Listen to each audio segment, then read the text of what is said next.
నమస్తే. రాష్ట్రంలో జరుగుతున్నటువంటి తాజా పరిస్థితుల గురించి మాట్లాడేటువంటి ప్రయత్నం చేద్దాం. ఒక పక్కన బీసీ, ఎస్సీ, ఎస్టీకి సంబంధించినటువంటి వాళ్ళని చైతన్యపరచడంలో ముందుండి నడిపిస్తున్నటువంటి విశ్వనాథన్ గారు, సో రాష్ట్రకు సంబంధించినటువంటి ఇటీవల జరుగుతున్నటువంటి పరిణామాలపైన కూడా స్పందించాల్సినటువంటి అవసరం కూడా ఉన్నది. నిజామాబాద్లో దొరికింది ఈరోజు. ఒకసారి మాట్లాడేటువంటి ప్రయత్నం చేద్దాం. సార్, బీసీలు, ఎస్సీలు, ఎస్టీలకు సంబంధించినటువంటి రాజ్యాధికారం ఈరోజు రేవంత్ రెడ్డి గారు ధర్నా చేస్తామంటూ ఢిల్లీకి బయలుదేరినటువంటి పరిస్థితి. మీరు కూడా మీ నినాదం కూడా బీసీలకు, ఎస్సీలకు, ఎస్టీలకు రాజ్యాధికారం రావాలన్నటువంటి భావన మీది. మరో పక్కన బీసీలకు 42% రిజర్వేషన్లకు సంబంధించినటువంటి దాంట్లో ఆయన ఢిల్లీకి పయనమవుతున్నటువంటి పరిస్థితి. సో ఎందుకు మీరు వెళ్ళలేకపోయారు? మీకు ఏమైనా అక్కడి దగ్గర నుంచి ఏమైనా పిలుపు వచ్చిందా? ఒకవేళ పిలిస్తే వెళ్ళేటువంటి పరిస్థితి ఏమైనా ఉండేదా? అంటే నిన్న చెర్లపల్లి రైల్వే స్టేషన్ నుంచి ఒక రైలు పోయింది ఢిల్లీకి. అంటే నేను అనుకున్నా కదా, ఆ రైలు కింద పడాలనుకున్నా. అసలు యాక్చువల్ కాంగ్రెస్ పార్టీ రైలు కింద పడతారేమో అనుకుంటే రైలు ఎక్కి ఢిల్లీ పోయారు. అంటే రైలు కింద పడాల్సిన పార్టీ అది. ఎందుకంటే ఇక్కడ 42% రిజర్వేషను అసలు నువ్వు 9th షెడ్యూల్లో పెట్టేదానికి పోరాటమా, లేదంటే 42% రిజర్వేషన్ ఆర్డినెన్స్ని రాష్ట్రపతి దగ్గర ఆమోదించడానికా? అసలు నీ పోరాటం ఎటువైపు, గమ్యం ఎటువైపు? ఇది మొత్తం చెయ్యలేని నిస్సహాయ స్థితిలో, ఎటుపోవాలో దారి లేని స్థితిలో, చిత్తశుద్ధి లేని స్థితిలో ఆ బీసీలకి రిజర్వేషన్ అనే అంశాన్ని చెయ్యలేని ఒక అయోమయ పరిస్థితుల్లో ఢిల్లీ పోయి బీసీలని, ఎస్సీ, ఎస్టీలని మాయ చేయడానికి ఒక చిన్న ధర్నా చేయడానికి పోతున్నారు. అది కార్యక్రమం కాదు, పాడు కాదు. 42% రిజర్వేషన్ రావాలి అంటే అది 9th షెడ్యూల్లో పెట్టి ఢిల్లీ మీద కాంగ్రెస్ పార్టీ భారీ యుద్ధాన్ని ప్రకటించి కేంద్ర ప్రభుత్వంతో యుద్ధం చేస్తే కానీ అది 9th షెడ్యూల్లో పెట్టి ఆ చట్టం పార్లమెంట్ నుంచి బయటికి రాదు. అలాంటి పోరాటం రేవంత్ రెడ్డి చేయాలి. అవసరమైతే రేవంత్ రెడ్డి కేసీఆర్ లాగా ఆమరణ నిరాహారదీక్ష కూర్చొని సచ్చిందాకా రేవంత్ రెడ్డి ఆమరణ దీక్ష. రేవంత్ రెడ్డి సావటమా, 42% పార్లమెంట్లో 9th షెడ్యూల్లో పెట్టడమా? అప్పుడే రేవంత్ రెడ్డిని నమ్ముతున్నాం. సో మీలాంటి వాళ్ళు సహకరించేటువంటి అవకాశం ఉంటుందా రేవంత్ రెడ్డితో పాటు ఢిల్లీ పైన పోరాటం? అదే ఆయన ఆమరణకు దిగి సావో లేకపోతే 9th షెడ్యూల్లో పెట్టడమా, రేవంత్ రెడ్డి చావటమా అని రేవంత్ రెడ్డి 9th షెడ్యూల్ కోసం ఆమరణ నిరాహార దీక్ష చేసి సాగు తలకాయల నోట్లో పెట్టడం ఏదో అంటారు కదా, అట్లా ఆయన కూర్చుంటే మాత్రం మీ కమిటీలు అందరం కూర్చొని చర్చించి అరే సాగు దాకా వచ్చిండే అని ఇక అక్కడ దాకా పోయే పరిస్థితుల్లో మేము వచ్చి నీ ద్వారా పోతాం ఆయన దగ్గరికి. సో నిన్న కూడా కల్వకుంట్ల కవిత ఎమ్మెల్సీ నిన్న ధర్నా చౌక్ దగ్గర 72 గంటల పాటు దీక్ష అంటూ ఆమె కూర్చోవడం జరిగింది. మీ పార్టీకి కూడా, మీ పార్టీ ఆఫీస్కి కూడా ఆహ్వానం అందినట్టుగానే ఉన్నది. సో అటువైపు మీరు వెళ్ళినట్టుగానే తెలుస్తుంది ముఖ్యంగా. సో ఆమె చేసేటువంటి దీక్ష పట్ల మీ ఒపీనియన్ ఏంటి సార్?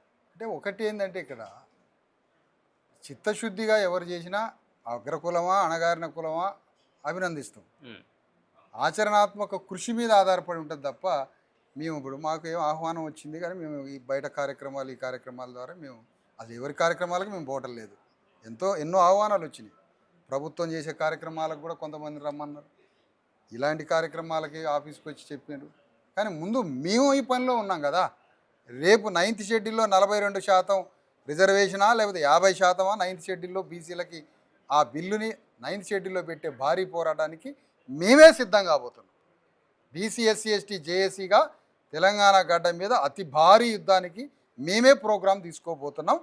ఆ ప్రోగ్రాంలో వాళ్ళే మాకు వచ్చి మా సహకారం, మద్దతు తెలియజేయాలని రేపు వాళ్ళ దగ్గరికే సహకారం కూడా అడుగుతాం. ఢిల్లీకి వెళ్ళేందుకు లేకపోతే రాష్ట్రంలో ఇక్కడనే మేము ఢిల్లీ పోయే ఛార్జీలు కూడా మా దగ్గర లేవు. ఈడ ఫోర్స్ ఇస్తే ఈ ఫోర్స్ తోటి వాళ్ళు పోయి ఢిల్లీలో పనిచేయాలి.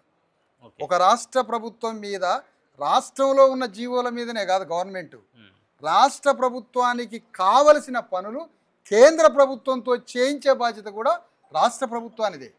రోడ్లు వేయడానికి లేకపోతే ఎయిర్పోర్ట్లకి వాటికి ఢిల్లీకి 100 సార్లు పోతారు. కాళేశ్వరం ప్రాజెక్టులకో లేదా ఇంకో ప్రాజెక్టుకో ఢిల్లీకి పోతారు. బీసీ రిజర్వేషన్ గురించి ఢిల్లీ మీద ఎందుకు యుద్ధం ప్రకటించట్లే, ఎందుకు పోరాటం ప్రకటించట్లే? అందుకని ఇది రాజకీయ జూదమా రేవంత్ రెడ్డిది, బీసీ వాదమా? అసలు ఏది రెండిట్లా? ఇలా బీసీ వాదం మీద బీసీల కన్నా రేవంత్ రెడ్డి ఎక్కువ తిరుగుతాడు. ఏది జూదానికి? అంటే బీసీ నినాదం వచ్చింది, దీంతో రాజకీయం చేయాలి. బీసీ నినాదంతో జనాల మొత్తాన్ని చేయాలి. మరి అదే బీసీ, ఎస్సీ, ఎస్టీలకి రీఎంబర్స్మెంట్ రావాలి కదా, స్కాలర్షిప్లు కొన్ని 100 కోట్ల రూపాయలు ఇప్పుడు అర్జెంట్గా ఇస్తే పోరగాళ్ళు లక్షల మంది బీసీ, ఎస్సీ, ఎస్టీ విద్యార్థులు బతుకుతారు. ముందు అది రిలీజ్ చేయమనండి. అంటే బీసీ జూదం ఆడుతున్నాయి. ఓకే. కాళేశ్వరం ప్రాజెక్టుకు సంబంధించినటువంటి ఆ కమిషన్ ఒక రిపోర్ట్ ఇవ్వడం జరిగింది. దాంట్లో ముఖ్యంగా కొన్ని వార్తలు వస్తున్నాయి. దాంట్లో అంతా చేసింది కూడా కేసీఆరే. సో, వేల కోట్ల రూపాయలకు సంబంధించినటువంటి కుంభకోణం జరిగింది అన్నటువంటి అభిప్రాయం కూడా ప్రతిపక్షంలో ఉన్నప్పుడు రేవంత్ రెడ్డి వ్యక్తం చేసి చాలా మంది వ్యక్తం చేయడం జరిగింది. ఒక పక్కన నివేదిక సైతం కూడా ఇప్పుడు రేవంత్ రెడ్డి చేతిలో ఉన్నది. సో, అయ్యో, అటువంటి కేసీఆర్ అరెస్ట్ అయ్యేటువంటి అవకాశం ఇప్పుడు రేవంత్ రెడ్డి అరే ప్రభుత్వంలో రే రే ఉండేటువంటి అవకాశం కూడా కేసీఆర్కి తుంటి బొక్క ఇరిగిందో లేదో తెల్లారిపోయి హాస్పిటల్ కూర్చుండు రేవంత్ రెడ్డి. ఉమ్, కేసీఆర్కి బొక్క ఇరిగిందని ఎవరు పోయారు కేసీఆర్ దగ్గరికి? ముఖ్యమంత్రి కాగానే ఆడికి పోయి మీ ఆరోగ్యం చల్లగా ఉండాలన్నాడు. మరి కేసీఆర్ ఆయన జైలు వేస్తాడా రేవంత్ రెడ్డి? కేసీఆర్ని ఏమైనా జైలు వేస్తాడా? వాళ్ళు ఒకే క్లాస్, ఇద్దరు అండర్స్టాండింగ్తో బయటపడతారు. ₹1 రేవంత్ కేసీఆర్ నుంచి రికవర్ చేయడు, కేసీఆర్ని ఏమీ చేయడు. వాళ్ళందరిది ఒక మైండ్ గేమ్ ఆట. ఓకే. అదే మేము చూసేది సో, పద్ధతి. చివరిగా ఇప్పుడు ఈ నిజామాబాద్లో Yes. మీరు పెట్టినటువంటి ఈ సభ ద్వారా ఆ, ఏమన్నటువంటి తెలంగాణ సమాజానికి కానీ అధికార పార్టీకి కానీ ప్రతిపక్ష పార్టీలకు కానీ ఏ విధమైనటువంటి మెసేజ్ని ఇవ్వదలుచుకున్నారు సార్? నిజామాబాద్లోనే కాదు, ఇప్పుడు తెలంగాణ గడ్డ మీద బీసీఎస్సీ ఎస్టీల ఆధ్వర్యంలో, జేఏసీ ఆధ్వర్యంలో మా భూమి రథయాత్ర తెలంగాణ రాష్ట్ర వ్యాప్తంగా జరుగుతుంది. అదే సమయంలో అనేక జిల్లాల్లో ప్రతి వారంలో ఒక దగ్గర ఏదో ఒక జిల్లాలో జేఏసీ ఆవిర్భావ సదస్సులు జరుగుతున్నాయి. ఉమ్, ఈరోజు నిజామాబాద్ జిల్లాలో బీసీఎస్సీ ఎస్టీ జేఏసీ ఆవిర్భావ సదస్సు జరిగింది. దాదాపు 300 మంది అనేక కుల సంఘాలతో జరిగింది. ఇక్కడ కమిటీ కూడా వేసినాం. నిజామాబాద్ జిల్లాలో అత్యాధునికమైన రెడ్డి ఫ్యూడల్ సిస్టమ్ ఉంటుంది. ఇక్కడ మోడర్న్ నల్గొండ రెడ్లలాగా మీసాలు ఏమ్రా ఈమ్రా ఇట్లా ఉండరు. స్మార్ట్ దోపిడీ జరిగింది. నిజామాబాద్ రెడ్డి ఆధిపత్యం, నిజామాబాద్లో ఉన్నటువంటి వెలమదొరల ఆధిపత్యం, నిజామాబాద్లో రెడ్లల్లోకి ప్రమోట్ అవుతున్నటువంటి 300 కాపు గురాటి రెడ్ల ఆధిపత్యం, వీళ్ళందరి ఆధిపత్యాన్ని, రాజకీయ ఆధిపత్యాన్ని దించి అణగారిన వర్గాలకి రాజకీయ చైతన్యం, రాజకీయ అధికారం ఇవ్వడానికి ఇక్కడ బీసీఎస్సీ ఎస్టీలని మేము అందరిని ఆర్గనైజ్ చేసి ఒక జేఏసీ చేసినాం. ఆనాటి జేఏసీ కన్నా అత్యద్భుతంగా పనిచేయడానికి మొత్తం పునాది రాళ్ళు సో రెడ్లు అన్నారు కాబట్టి ఒక విషయం కాసేపటి క్రితమే మునుగోడు ఎమ్మెల్యే అయినటువంటి కోమటిరెడ్డి రాజగోపాల్ రెడ్డి కాస్త మాట్లాడుతూ దాంట్లో మునుగోడు మళ్ళీ బైపోల్ వస్తుంది, నేను రాజీనామా చేయడానికి సిద్ధమే అంటూ కొన్ని వ్యాఖ్యలు చేస్తా ఉన్నారు. అవును. ఆ వ్యాఖ్యలు వెనుకున్నటువంటి అర్థం ఏమై ఉండొచ్చు అనుకుంటా ఉన్నారు సార్?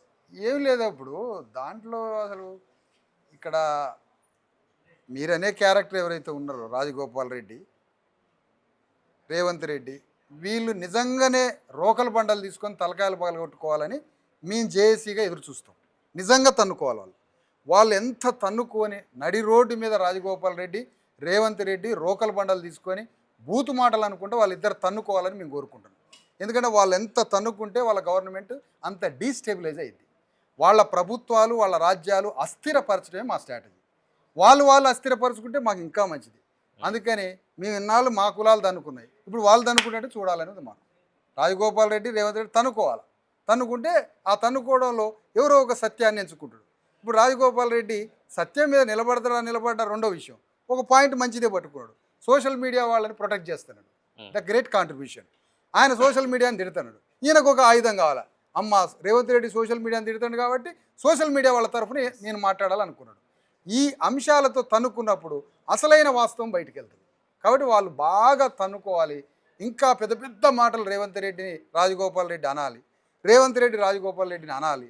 ఈ రెడ్లనే ఆనాడు ఉమ్మడి ఆంధ్రప్రదేశ్లో రెడ్లు ఎట్లయితే తన్నుకున్నారో పంచలు కూడా తీసుకొని అట్లా కొట్టుకోవాలని మేము కోరుకుంటున్నాం. Right sir, right. Thank you so much. So మొత్తానికైతే మాత్రం ఢిల్లీ పర్యటన ఏదైతే ఉందో రేవంత్ రెడ్డి ఆ పర్యటన ద్వారా బీసీలకు ఒరిగేది లేదన్నటువంటి అంశంతో పాటు మరొక పక్కన కవిత చేసేటువంటి ఆ ఉద్యమం ఏదైతే ఉందో ఆ ఉద్యమం చేయాల్సినటువంటి అవసరం కూడా లేదు. ఎందుకంటే ముఖ్యంగా బీసీలలో చైతన్యం వచ్చింది. ఖచ్చితంగా కూడా బీసీలను చైతన్యపరుస్తాం. రానున్నటువంటి రోజులలో బీసీలకు రాజ్యాధికారం ధ్యేయంగా తమ యొక్క పోరాటం ఉంటుందన్నటువంటి భావాన్ని వ్యక్తపరుస్తా ఉన్నారు విశ్వనాథన్ గారు. చూస్తూనే ఉండండి మన తెలుగు.